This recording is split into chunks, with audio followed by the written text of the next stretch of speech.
Some people like to be alone, and not in the way people usually assume. Not because they're shy, not because they're broken, not because something went wrong socially, but because being alone feels right. Here's something most people don't expect.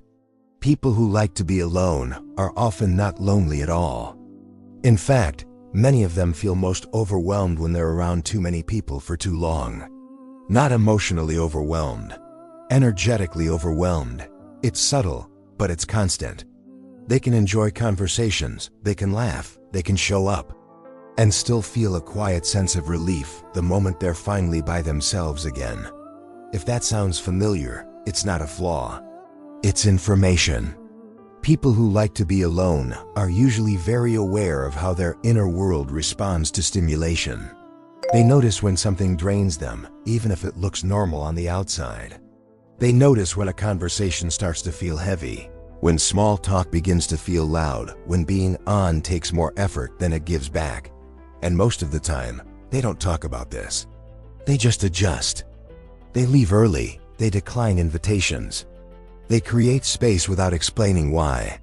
From the outside, this can look like avoidance, but internally, it's regulation. Being alone is how they reset. For them, solitude isn't empty. It's quiet in a way that feels stabilizing. Their thoughts settle. Their body softens.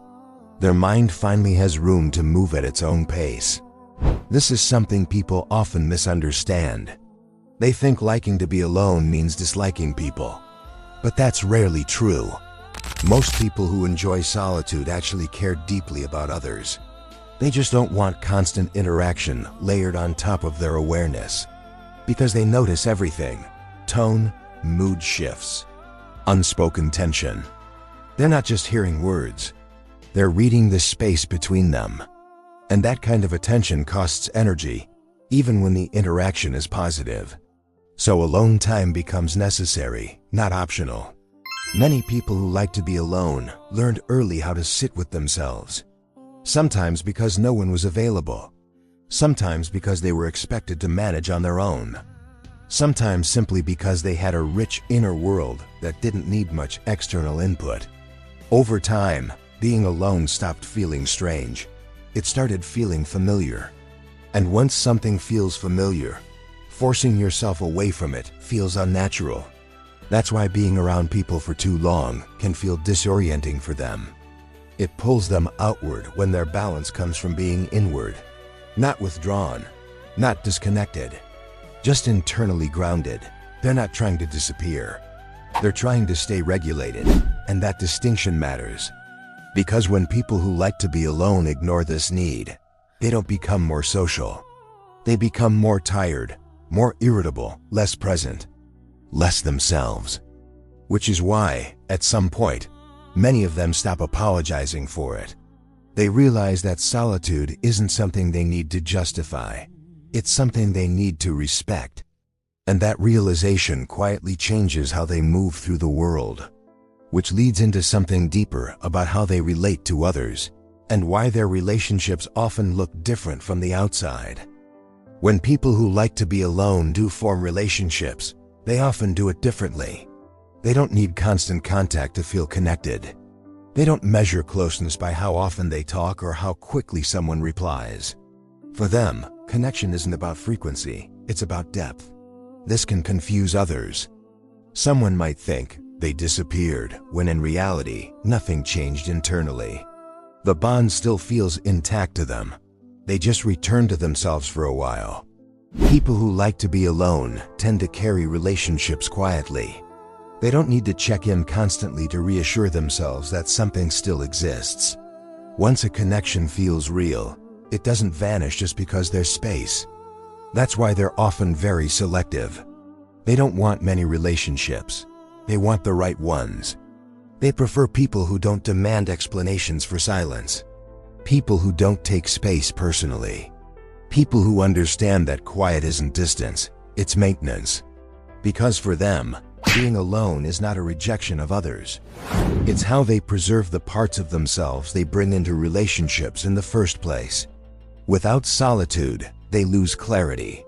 And when clarity fades, so does patience, presence, emotional availability. This is also why they tend to withdraw when life becomes overwhelming. When responsibilities pile up or emotions feel crowded, their instinct isn't to reach outward. It's to simplify, to reduce noise, to narrow their focus until things feel manageable again. Not because they can't cope, but because this is how they cope. They often develop small, quiet routines without even realizing it. Walking alone, sitting in the same place each evening, listening to the same music, repeating simple habits that signal safety to their nervous system. These routines aren't boring to them, they're grounding. And when something interrupts that rhythm for too long, they start to feel unsettled, restless, slightly disconnected from themselves. It's not dramatic, it's subtle. They may still show up, still function, still appear fine. But inside, something feels off, like they've been pulled too far away from their center. This is why constant social environments wear them down over time. Open offices, group-heavy schedules, back-to-back plans, endless messages. It's not that they can't handle it for a while. It's that they can't live there. People who like to be alone often recharge in silence the same way others recharge through interaction. And when that recharge is missing, everything takes more effort. Conversations feel heavier, decisions feel harder, emotions feel closer to the surface. They may even start questioning themselves. Why am I so tired? Why do I need space when everyone else seems fine? But the truth is, everyone restores differently. Some people expand outward to feel alive. Some people contract inward. Neither is wrong. And when people who like to be alone finally understand this, something shifts. They stop trying to force themselves into patterns that don't fit. They stop labeling their needs as flaws. They start honoring their limits. Which brings us to something even deeper: the way being alone shapes how they think, reflect, and process the world, often in ways they don't even notice at first. People who like to be alone often have a very active inner life. Their mind doesn't go quiet just because the room does. In fact, silence is usually when their thoughts become clearer. They reflect deeply. They replay moments. They notice patterns in themselves and in others, not obsessively, just naturally. They think about what was said, what wasn't, and how something felt beneath the surface. This reflection isn't always heavy, but it is constant. And because of that, being around people for long stretches can feel like too much information without enough time to process it. Alone time gives them that space. It's where thoughts line up instead of overlapping, where emotions untangle instead of piling up, where they can finally hear their own reactions instead of responding in real time. This is also why they're often very self-aware. They notice when something doesn't sit right with them. They sense when they're pushing themselves too far. They recognize early signs of exhaustion, even if they don't always act on them right away. And when they don't listen to those signals, they pay for it later. Burnout doesn't always look dramatic for them. It looks like withdrawal, like silence, like choosing not to engage because there's nothing left to give. From the outside, this can look like distance. From the inside, it feels like survival. Many people who like to be alone learned, over time, that being by themselves was the only place where they didn't have to manage anyone else's expectations. No one to entertain, no one to reassure, no one to read or respond to emotionally, just themselves. That sense of relief becomes important. And once you experience it, it's hard to give it up. This is why they often struggle with guilt around their need for space. They may worry they're being selfish, that they're not showing up enough, that they're somehow failing at connection. But the truth is, forcing themselves to be constantly available doesn't make them more present. It makes them less. They show up best when they've had time to recharge in their own way. People who like to be alone also tend to value honesty, especially emotional honesty. They don't want to perform connection. They want it to feel real. And real connection for them requires authenticity, not constant access. They're often very good at being present when they choose to be. When they're with someone they trust, they listen deeply. They notice details. They remember small things. They don't take shared moments lightly, because they don't share them often. This makes their relationships fewer, but often stronger. Less noisy, but more grounded. Less frequent, but more intentional. And over time, many of them come to understand something important. Liking to be alone isn't a rejection of the world. It's a way of engaging with it more honestly. Which leads to the final piece, what it really means if this is you, and how to stop seeing this part of yourself as something that needs to be fixed. If you're someone who likes to be alone, it doesn't mean you're antisocial, detached, or avoiding life. It usually means you understand your limits. You've learned, consciously or not, that your energy is finite, and that protecting it allows you to show up as yourself rather than a drained version of who you are. Some people need noise to feel alive. Others need quiet to feel steady. Neither is better. They're simply different ways of staying balanced. The problem starts when people who like to be alone try to live as if they done. When they push themselves to socialize more than they can sustain. When they ignore the signs of overload. When they treat their need for space as a flaw instead of a signal. Over time, that disconnect builds. They start feeling tired in ways that don't make sense, irritated without knowing why, disengaged even around people they care about. Not because they don't value connection, but because they've lost touch with the way they recharge.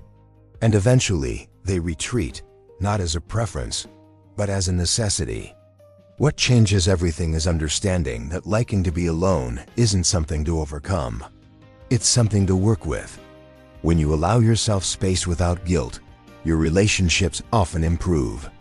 You become more present, more patient, more emotionally available, because you're no longer running on empty. You stop forcing yourself to explain your quiet. You stop measuring yourself against louder people. You stop apologizing for needing time to yourself. And slowly something settles. You realize that solitude isn't something that takes you away from life. It's what brings you back to it. Your thoughts feel clearer. Your emotions feel more proportionate. Your reactions slow down. You feel more like yourself again. And when you do connect with others, it's not forced or rushed. It's intentional. You're present because you want to be there, not because you feel obligated. You listen more deeply. You respond more honestly. You don't feel the same need to escape afterward, because you didn't abandon yourself in the process. Liking to be alone doesn't mean you don't value people. It means you value yourself enough to notice how you function best. It means you understand that your clarity comes from quiet, not chaos, from depth, not constant stimulation. For people like this, solitude is where things make sense. It's where emotions settle instead of stacking. It's where thoughts finish instead of looping. It's where the nervous system finally relaxes instead of staying alert. And once you understand that, you stop trying to become someone louder, busier, or more socially available than you are. You stop seeing your need for space as something to justify. You stop explaining yourself to people who don't need to understand every part of you. You simply begin to live in a way that feels sustainable. If you're someone who likes to be alone, it doesn't mean you're missing out on life. It means you experience life differently, quietly, internally, fully. And if this felt familiar, you don't need to label it or fix it.